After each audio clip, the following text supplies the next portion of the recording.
Starmen podcast. Hello and welcome to another Kayfabe Corner Rewind. I'm your host Devin. Again, with me is Billy. Woo! And we're looking at an episode of Raw, actually. Yeah, an episode of Monday Night Raw from March 17th, 1997, which was the go-home show for WrestleMania 13. And what a event this was. Yeah, for go-home shows were the biggest show of the year. This was pretty good. So let's start off right off the bat with the first match. Yeah, it was Legion Doom defeated Sonya Vega Crush.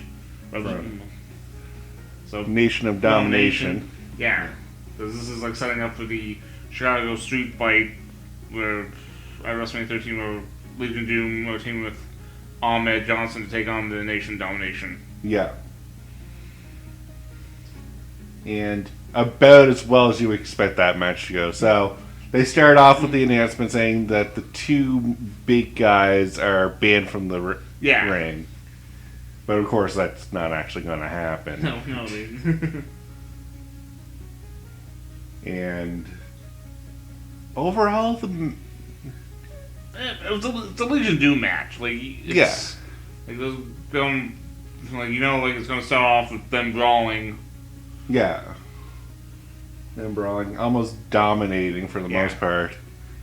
And then takes a terrible turn, and then Buddy comes in to help his friends, and the stereotypical. Yeah, Farouk came in and hit the nightstick. Yeah. So they wouldn't be a DQ, and Ahmed comes running with the 2x4, And there you have it. Yeah. Chases everyone off, and then the victory pose for a bit. For a match with the Legion of Doom, when you get into a Legion of Doom match, it is a brawl. Yeah. And heavy hits and high impact, so you get what you pay for each time. So, in terms of selling their gimmick for being the Road Warriors, so... Yeah, just the two guys are just a little fight, they... Yeah, that's what they came here to do. And kicked off with immediately, they start the back attack. Surprise attack. The Nation of Domination. Yeah. So, yeah, they were here for a fight. Yeah. Next on that list. Yeah, and then I think it was Hunter Hearst Helmsley defeated Flash Funk. Yes. And this is when this is the gap between where he was the Greenwich Blue Blood when he came in, and building into the Triple H we know and love. Love is a strong word. But yeah, this is pre-Triple H era. Yeah. This is pre the game. There you go. Yeah. And this is just when China was just introduced. Yep. And that is quite a sight. Yeah, back in the day, you're China scares me.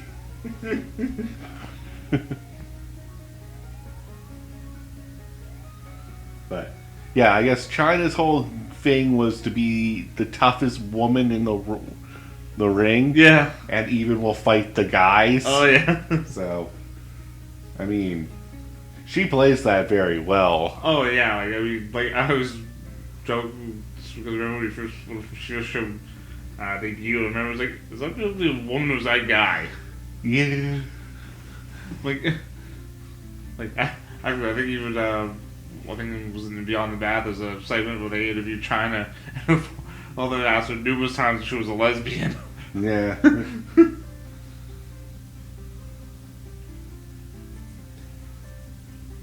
But not like I said, boom, he just pretty much just beats up Flash Funk pretty much, and he thought he was gonna get the win. Yeah. But then China distracted. Yeah, typical, when Triple H brings someone to the ring, that's pretty much how he's going to win. Yeah, distraction, Distraction, surprise hit, and pedigree. Pedigree.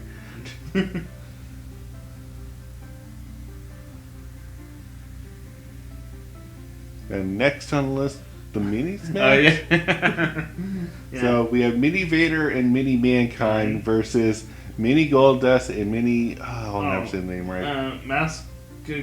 I know it's hard to pronounce.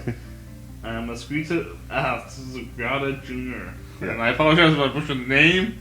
Yeah, sorry, it's late when we do these, and yeah, that is quite the name. Yeah. So just, and like this was the era when they were trying to do like New gimmick stuff. Well, they had a working relationship with like The midget wrestling.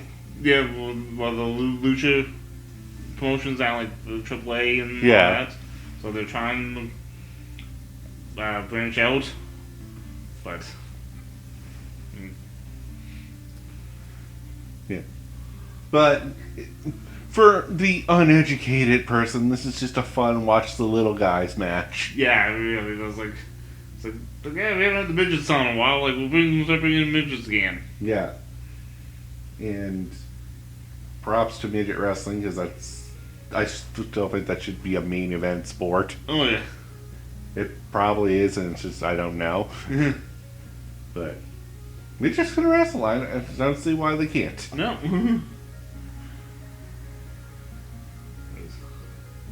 No, I mean it was always interesting to see them. So. Oh yeah. And can't really say much about gimmicks there because they're just mini copies of the actual wrestlers. Yeah, except for the name we cannot pronounce. Yeah. But he's actually an actual wrestler. He's just not in that Raw. Yeah. But he is a Mexican wrestler. Yeah. Oh yeah. We've seen him in Lucha Underground. Oh yeah. I'm pretty sure. I'm pretty sure he was some gentleman or someone using the same gimmick name. Yeah. That does happen a lot. Yeah, that's the thing with the Mexican wrestlers. Because of the mask, he just put the mask on someone else, and they're the new guy. Yeah. Welcome to the Sakara. Yeah. So. And I guess at this point we should talk about the behind the scenes stuff. So the whole event in my mind was we're waiting for so and so to enter the building. Yeah. Or so and so has entered the building. Yeah, like those rooms that Stone Cold, because it was supposed to be like was the whole rumors they were waiting to see, because the main event that night was the cage match. Yeah. They were waiting to see if Grell Monsoon, who was the president at the time, was going to make it a championship match like 6 days before Mania. Yeah. Which is kind of crazy, but Yeah. when you see that decision being made, you almost know who's going to win. Yeah. They're not going to change the title at the No, end. I mean that would have been the ultimate swerve. It would have been, but it's very rare that happens. No. But so I guess at this point, Shawn Michaels was out on injury. Yeah, like his like His knee or something. And this is when like a month earlier he vacated the title because he did the famous speech how he's got to go find. He lost a lot of things, and one of them was a smile. Yeah. Shawn Michaels has an interesting career to me. Because he's really flip-flopped between being the babyface and the heel. Oh yeah. Very quickly. Oh yeah. No, like that's true. Like he's because when he was like because when he split up with the Rockers, he was the heel for a few years. Yep. Then I think when he fired Sid and Sid turned on him, they thought, okay, Sid's going to turn babyface. No, it was Shawn that ended up turning babyface. Yeah. And it's just that's Shawn's career is one day I'm the good guy, one day I'm the bad guy. Yeah. And it could be the day right after. Yeah. But not many times at the Big Show. Apparently there's a drinking game And you can play 100 times Big Show turned heel and. Yeah. I think you could do that with Sean, but you die.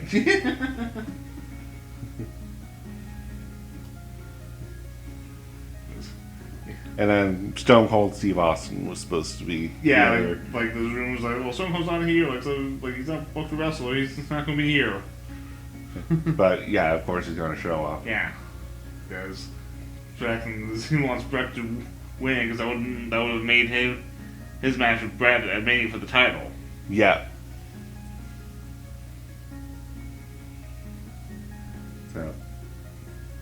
So it's an interesting way because I don't see this amount of planning in the newer stuff.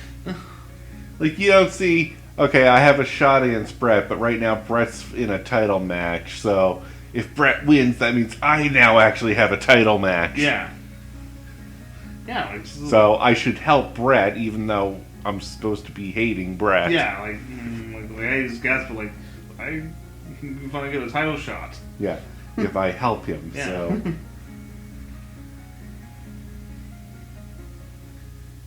And then Undertaker's also in this mix. Yeah, because he's supposed to take challenge Sid at Mania for the title, so he wants to protect Sid to win, so he still gets the title shot. Yeah, which is so it's an interesting. Your rivals are here to help you. Yeah, scenario, which is very rare. Yes.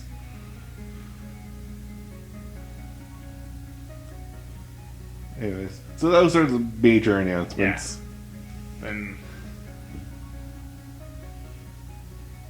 oh yeah, honorable mention to the commercials. Yeah, so we did get the one that had some commercial breaks. Yeah. Sega Saturn makes a mention. Yeah. So that dates this pretty harshly. Yeah. When Sega Saturn is still like, hey, we're trying to sell stuff. And they're desperate. Because they're giving away free games. When you buy a Sega Saturn. Yeah. So, ooh. Ooh, you know you're desperate when. Not only that you're giving away for your video game content, you're giving away free games, but you gotta advertise on wrestling, eh? Yeah. And then who can forget good old karate fighters? Oh my god, like, karate fighters. If anyone doesn't know what this is, it's a toy that's basically the same as Rock'em Sock'em Robots, except for you twist and turn them and they like fling around. Yeah. They're supposed to look like they're kicking each other, but it always looks like they're just flailing all around. Yeah, no, they act. Almost a full year or more they were actually advertising it on WF television. Yeah. Like, they were sponsored, the main sponsor was one or two of the Survivor Series. Anyways, back to actual wrestling. Or sorry. We just thought these commercials were kind of funny. Oh, yeah. Let's see. Then the next match would have been the Sultan with the Iron Sheik and Mr. Bob Backlund versus some jobber. Yeah. Lake Bell, which it's like, well, he's really a well-known jobber at some point, so Yeah. So sure, like, yeah, because like The Rock was on commentary trying to, he's defending the IC title against the Sultan at Mania. Yeah. So it's more just to show the Sultan as the bad guy and show the tension between the two. Yeah. And some poor jobber just has to take the fall for this. And so basically, yeah, Sultan beats him with the camel clutch, and Sultan gets in Rock's face, and Rock wants to go. Yeah. Then, this is very common for this era. Yeah. Then I think it was Tony Atlas came out trying to like stop the Rock, which backstory is Tony Atlas was the first African American tag team champion with the Rock's dad. Okay. But and like two like show job managers to intensify the feud a little bit. Yeah, this was done twice in this. Because our next match is, I think, another one, right? Yeah, well, there's one Yeah, not the next one. The one after the next one. Okay. Because the next match is British Bulldog versus Vader. Yeah, with Owen Hart and Mankind in Yeah. the corners. Because they're taking on Bulldog and Owen were defending the titles against Mankind and Vader at Mania. So Yeah, it's a sampler of what things to come. yeah, which is what these tend to be anyway. Yeah, like a lot of the time when it's like a tag team match, like you get like maybe 1 week, like the different pattern. Oh no, I'm not talking about just match. Oh yeah. Every episode before a main event is usually always just a sampler of what the main event's going to look like. It's usually, let's book these guys for a fight, and then the real fight happens at the event. Yeah. Because, this is the... Davey Boy wins because Mankind tried to trip or pull Davey Boy's leg. Yeah. So, I guess, whatever the move that's called that British Bulldog was setting up. The running power slam. Yeah. To stop that, Mankind jumps in, grabs Vader to pull him down from it, and that disqualifies him. But I do have to say, I'm very impressed every time I see British Bulldog wrestle. Oh, yeah. Such displays of strength. Oh, yeah, this was like a... Yeah, like when he had, like, Vader, like, up for the suplex, so, like, that's impressive. Yeah. Like, I always found that, like, crazy, like, with his strength. Plus, I love, like, the little, joke when they used to do is, when Davey Boy used to team with Lex Luger and he tried to, when he would try to, like, press Owen, when Luger tried to press Owen up, he would catch him, hook him, so Luger couldn't do it. Yeah. Then Davey Boy would do it, like, see, I can do it. Yeah. And then we get to our next match, which is Billy Gunn versus the Jobber. Yeah, Aaron Ferguson. Yeah. Which... That is not a name that's going to ever sell seats. No. I'm sorry. No, like I said, it's... Then, like... Because this one just basically beats him, and he... Because Ken Shamrock was out doing guest commentary, because he's the guest referee for the... Brett versus Shawn Michaels. Wow, I'm tired today. Brett versus Stone Cold Steve Austin. Yeah. Because they were having the submission match, so they get a UFC fighter in. Yeah.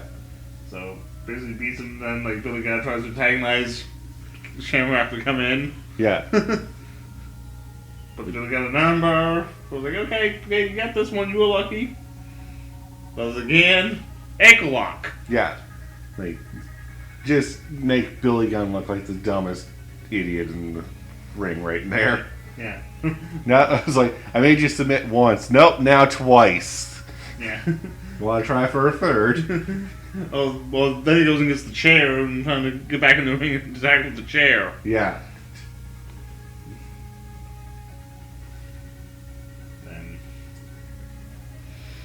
And this just, and like all this was to prove like how legitimately tough Shamrock is. Yeah. And yeah, he was a legitimate MMA fighter at the time, so yeah. Yeah. But again, the uneducated person watching who doesn't know who the heck Ken Shamrock is. Which is also, because I know when, because I think during this one, I think Shamrock got in the ring, all the crowd was chanting UFC. Yeah. So that was pretty. Yeah. But, you know, they gotta make sure that everyone knows, like, this guy's pretty badass. Yeah. Like, he's the guest referee for a reason, that neither one of the other wrestlers are going to take advantage of him. Nice. And then, after this match, it was the main event. Brett versus Psycho Sid. In a steel cage for the championship. Yep. And it goes as well as a steel cage match goes, with two people interfering. Because then you get, like, because it just starts out with the regular, like, them fighting, and then when it looks like Sid was trying to get out, here comes Stone Cold. He locks the door. Yeah. Sid tries to climb up. Stone Cold gets on there, and Brett and Stone Cold starts double teaming him. Next, no, Undertaker starts coming out. Yeah. And Undertaker stops Brett from climbing over. Yeah. And then they're all brawling at the top of the cell or cage. Yeah, then they get back in and like doing like, and Sid tries to go over the side. Brett tries to rock out the door. Yeah. And along came Undertaker. Closes it. Like slams it on Bret Hart. And I swear to God, I think he jammed Bret Hart's hands. I think, yeah, because look, when I showed the replay, I'm like, ooh, he got the hands. Yeah. And then Sid wins. Yeah. And this is where the real show begins. Oh, yeah. And they come back in commercial, and Vince is in the ring trying to get comments from Bret. Yeah. And this is like, I'll do my best to do the line. Vince is like, yeah, you must be pretty frustrated with the way this match ended. Bret shoves Vince. It's like, frustrated isn't the goddamn word for it. This is bullshit. And this is like, cue rant from Bret Hart. yeah. That sounds almost as if he's actually really mad. Oh yeah, this is like before he leaves. Yeah. This is like just because I remember like when Bret's starting to get mad, I'm like, okay, this is Bret that don't really see. Yeah. And it's like, and goes because like he referenced a thing earlier in the night when he's being interviewed, and it's like, yeah, there's new philosophy in the law and the World Wrestling Federation. You scratch my back, and I'll stab yours. Yeah. So, but to be honest, he was very cocky pre-match. oh yeah, So. he's going on saying like, yeah, I'm coming in, I'm gonna be the 5th-time champ. Yeah. Because I will win this match. Yeah. And it's just sets up to like, because he's after like the very rare where they can pull the double switch at Mania, Yeah. where Stone Cold becomes the good guy and Bret Hart becomes the bad guy. Yep. And when they can when they can do it simultaneously, it's a. So back to Bret rants and raves.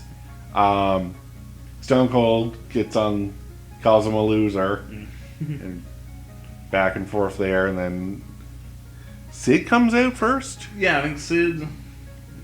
Yeah, Sid comes. Yeah, Sid comes out because Sid technically won that if it wasn't for Stone Cold's interference, first of all. Yeah.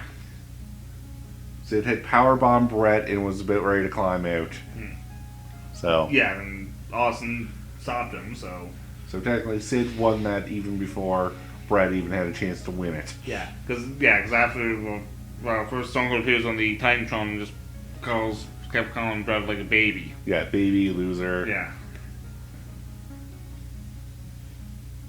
And then Sid came out to the ring, comes out, was about to come to blows with Bret, and then the Undertaker comes out.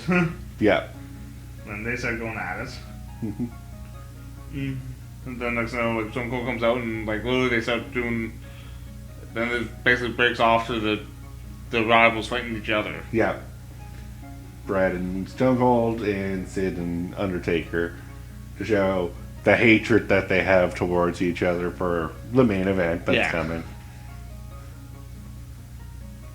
And then Shawn Michaels comes out. Yeah, because we've got to mention earlier in the night he comes out, does an interview with Vince. Yeah. Well, we did mention that. Shit. Oh yeah, like how he's going to be at Mania. Yeah. He invites himself to be Mania. a commentator at Mania. Yeah. I don't think we mentioned that part, but No, but so that he was showing up. Yeah. And yeah, he comes to break everything up and like he grabs the chair and they're like, wait, but he's hurt. I'm like, yeah, that's never stopped him before. yeah. But for selling things, if Bret wasn't legit angry, Yeah. and was acting. Very good job. Yeah, no, it was because it was always hard to tell like during that period because like the stuff that's going on behind the scenes. Yeah. Right, like you can't tell like what's actually happening. Yeah. Stone Cold always sells his gimmick of being the asshole. Oh yeah, like that's what I love about him. Was something up with Undertaker because he wasn't doing the dead man thing that much? It was, like he was in the real. He was in a weird transition phase at that point because he didn't have Paul Bearer anymore. Yeah, because Paul Bearer moved over to Mankind yeah. at that time. Yeah, and like he was trying like the different like outfit. He does go back to the gray thing just for Mania. Yeah. But he doesn't do the intimidation, fear, dead man, darkness thing. No, because this is just like him like building up to like eventually later on in the years when the Kane feud starts. Yeah. And it's kind of sad to see him in that light, to be honest with you, but it happens. Oh yeah. But then it goes a couple of years and it gets Devin's favorite, The Ministry of Darkness. Not overly, but much better than the American Badass. Yeah, I know.